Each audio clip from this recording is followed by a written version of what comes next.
में computer graduates मांग कर रहे हैं कि उनको नियमित नौकरियां मिलें, कॉन्ट्रैक्चुअल संविदा बेसिस पर ना मिलें, तो क्या कहना चाहेंगे आप उनको? क्योंकि उनका कहना है कि उत्तर प्रदेश में तो एक तरफ कांग्रेस कह रही है कि संविदा पे नौकरियां नहीं मिलनी चाहिए, जबकि राजस्थान में इसी कवायद में लग गई है।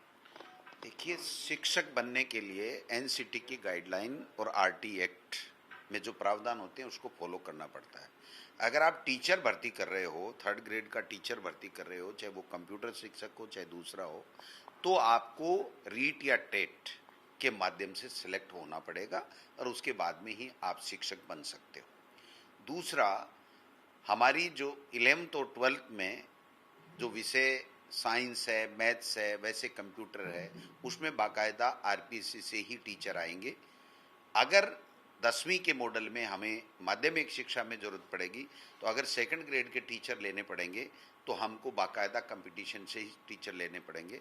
लेकिन चूंकि जो कंप्यूटर हम पढ़ाते तो हैं, लेकिन माध्यमिक शिक्षा बोर्ड जो राजस्थान में जो 10वीं और 12वीं की एग्जाम्स लेता है, उसमें कंप्यूटर के अलग से मार्क्स उस मार्कशीट में नहीं होते हैं। ये सदियों से चल रहा है, लेकिन कंप्यूटर हम लोग पढ़ाते हैं और जो हमारे पास टीचर होते हैं, जो प्रशिक्षित होते हैं, उनको प्रशिक्षण दिया जाता है, वो टीचर आराम से उसको पढ़ा रहे हैं। फिर भी जो आईसीटी लैब्स हैं उनको संचालित करने के लिए और कंप्यूटर को समझाने के लिए हमें जिस वर्ग के लोगों की आवश्यकता होगी उस वर्ग के लिए हमने बजट में भी घोषणा कर रखी है, केडर अलग से बनाने की भी घोषणा कर रखी है और फाइल प्रक्रियाधीन है। वित्त विभाग से मैं समझता हूँ जल्दी निकलेगी और हम इस दिशा में आगे बढ़ेंगे। सर, ये बड़ी शंका है लोगों के मन में, क्योंकि हमने बात की है। उनका कहना है कि एक तो संविदा कर्मियों को मुश्किल से 7-8 हज़ार रुपए की नौकरी दी जाती है और कभी भी सरकार उनको निकाल सकती है। ऐसा पहले हो भी चुका है कई कर्मियों के साथ। तो संविदा क्लियर कर देता हूँ कि हमारी सरकार ने, मुख्यमंत्री जी ने बजट में घोषणा की है कि अगर हमारी सरकार कोई भी संविदा पे किसी भी कार्मिक को लेगी तो संविदा का एक कैडर बनेगा और वो कैडर के आधार पे ही उसमें नियम, शर्तें सब कुछ तय होंगी, जो और भारत सरकार में भी है और अन्य स्टेट्स में भी वो चीजें हैं। तीसरी चीज, अगर हम स्थायी 3rd ग्रेड का टीचर लेंगे, वो चाहे वो किसी भी विषय का हो, तो उसके लिए हमको रीट में जाना ही पड़ेगा। कोई ऐसा विषय नहीं है जिसको बिना आप रीट या टेट के आधार पे आप उसको टीचर कह सकते हो। ये हमारा जो आरटी एक्ट है, जो अनिवार्य बाल शिक्षा अधिकार कानून है, वो कानून कहता है। क्या मतलब रीट में जाए बिना आप नियमित तौर पर शिक्षकों को नौकरियां नहीं दे सकते? कोई नहीं दे सकता, हिंदुस्तान में कोई नहीं दे सकता, कोई स्टेट नहीं दे सकता। ये मतलब मुद्दे को घुमाया जा रहा है। मैं समझता हूँ इसको बहुत क्लियर करना जरूरी है और मैं समझता हूँ कि मैं इस बात को समझता हूँ, इसलिए मैं बता रहा हूँ कि अगर किसी को शिक्षक बनना है, 3rd ग्रेड का शिक्षक बनना है, तो उस शिक्षक को रीट या टेट देना अनिवार्य है राजस्थान हिंदुस्तान के आरटी एक्ट के मुताबिक। एक कंप्यूटर ग्रेजुएट ने रीट या टेट के तहत उत्तीर्ण कर लिया हो, जो भी परीक्षा हो या जो भी हो, तो उसके बाद क्या उनको आप नियमित तौर पर शिक्षक के तौर पर नियुक्त करने को तैयार हैं? आपको समझना पड़ेगा कि जो हमारा 10वीं और हमारा जो माध्यमिक शिक्षा या प्रारंभिक शिक्षा का जो हमारा कैडर बना हुआ है आज की तारीख में एग्जिस्टेंस है, अगर उसमें कोई भी भर्ती हम ले रहे हैं तो 3rd ग्रेड की अगर हम ले रहे हैं तो हमें रीट और टेट में जाना पड़ेगा। अगर हम 2nd ग्रेड या 1st ग्रेड की ले रहे हैं तो हमको आरपीएससी से जाना पड़ेगा। ऐसे कोई भी व्यक्ति को, कोई भी के साथ मैंने डिग्री कर रखी है, मेरे को नौकरी दे दो, कोई हिंदुस्तान में कोई भी नहीं दे सकता। एक शंका ये बड़ी है कि हायर एंड फायर पॉलिसी सरकार अपना सकती है संविदा कर्मियों के परिप्रेक्ष्य में। राजस्थान नर्सिंग काउंसिल के तहत जिन लोगों को रिक्रूट किया गया था, उनमें से कुछ लोगों के मामले में उनका ये आरोप है कि उनको सिर्फ इसलिए नौकरी से निकाल दिया गया क्योंकि वो एक दिन नौकरी पे नहीं आए थे। तो कंप्यूटर ग्रेजुएट्स के मन में भी यही शंका है कि क्या वो उनके साथ भी वही व्यवहार? नहीं, हमारे मुख्यमंत्री जी ने बहुत सोच समझ करके घोषणा की है, हमारे विभाग के प्रस्ताव को बजट में घोषणा की है कि अगर शिक्षा विभाग में कोई भी संविदा कर्मी भर्ती होगा, अगर लिया जाएगा तो उसका कैडर बनेगा और वो कैडर बेस्ड चीज होगी। ऐसे किसी को 2 दिन ले लिया, 2 दिन निकाल दिया, ये मैं समझता हूँ मुख्यमंत्री जी भी मानते हैं कि ये प्रथा उचित नहीं है।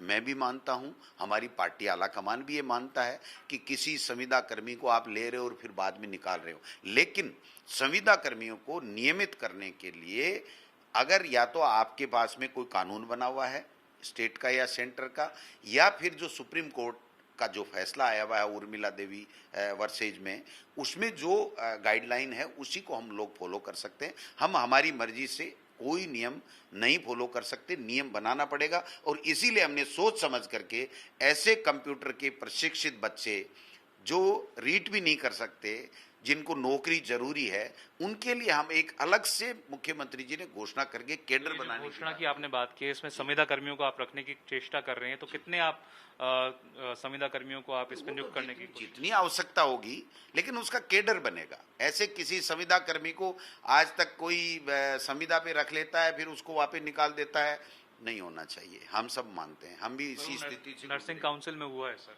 नहीं, किस में, मैं दूसरे की नहीं कहता, मैं मेरे विभाग में आज शिक्षा विभाग में हूं, तो मैं आपको पूरी तरीके से इंश्योर कर सकता हूं आपके चैनल के माध्यम से कि हमारे मुख्यमंत्री जी ने बजट में घोषणा की है कि संविदा कर्मी अगर कोई भी लिया जाएगा तो उस संविदा कर्मी का एक कैडर बनेगा, उसके रूल्स बनेंगे और उसके मुताबिक ही उसकी नियुक्ति होगी और उसके मुताबिक ही उसका डिस्पोजल आगे के लिए। जो आप बात कर रहे हैं सर, क्यों आप जो कंप्यूटर ग्रेजुएट्स हैं उनको बुलाकर बैठकर उनको बातचीत आमने सामने नहीं हो पा रही है? नहीं, कंप्यूटर शिक्षा तो देखो, जो आईसीटी लैब्स जब स्थापित की थी, तो आईसीटी लैब्स जिन्होंने स्थापित की थी वो किसी प्राइवेट कॉन्ट्रैक्टर था, उसने उसको संचालित करने का उसके पास 5 साल का ठेका था, उसने अपनी मर्जी से अनुदेशक रख लिया, जो भी उसको ठीक लगा। जो अब वो लोग बाग जिस दिन 5 साल उसका कॉन्ट्रैक्ट खत्म हो गया, वो उस कंपनी के एक तरीके से एम्प्लॉय नहीं रहे। अब वो ये चाहते हैं कि हम स्थायी हो जाएं सरकार में। सर भेदभाव की बात कही जा रही है, वो कह रहे हैं कि जिनको कंपनी चाहती है रखवाना, कई तरीके की बातें सामने आ रही हैं, वो कह रहे हैं कि मैं क्लियर कर दूं, कंपनी के चाहे कुछ भी नहीं हो सकता। सरकार में कोई भी भर्ती होगी, चाहे वो किसी भी केडर की भर्ती होगी, चाहे वो संविदा पे होगी, चाहे स्थायी होगी, वो बाकायदा नियमों से होगी और जो नियम होंगे उसी को फॉलो कर। हम बीजेपी की तरह नहीं है। आपने ग्राम पंचायत सहायकों को देखा किस तरीके से पंचायत राज तो आदेश निकाल रहा है, शिक्षा विभाग के अधिकारी उसका इंटरव्यू ले रहे हैं, आरएसएस के लोगों को किस तरीके से बेजा फायदा दिया गया, लोगों का नुकसान किया गया, आरक्षण की पालना नहीं की गई। हम नहीं चाहते, हमारे मुख्यमंत्री जी, हमारी सरकार ये नहीं चाहती कि किसी के साथ भी, किसी भी वर्ग के साथ में भेदभाव हो। तो आप निश्चित मान के चलते हैं कि अगर स्थायी जो नियुक्ति होगी, चाहे वो कंप्यूटर शिक्षक की होगी, तो जो नॉर्म्स स्थायी नियुक्ति के हैं शिक्षा विभाग में उसकी पालना की जाएगी। अगर संविदा के आधार पे कोई नियुक्ति होगी तो संविदा का बाकायदा केडर बनेगा और उस केडर के आधार पर, इसीलिए हमको यह समय लग गया कि हम किस विधि में आरपीसी से लेना चाहते हैं या हम संविदा का केडर बना के लेना चाहते हैं, हम स्थायी नियुक्ति लेना चाहते हैं तो हमें क्या नियम फॉलो करने पड़ेंगे, अगर हमको संविदा की भर्ती लेनी है तो संविदा के लिए क्या केडर बनेगा, ये सारी चीजें करके हम लोग करेंगे। हम चाहते हैं ज्यादा से ज्यादा बेरोजगार बच्चों को, शिक्षित लोगों को नौकरियां मिले, लेकिन नौकरियां नियमानुसार मिले।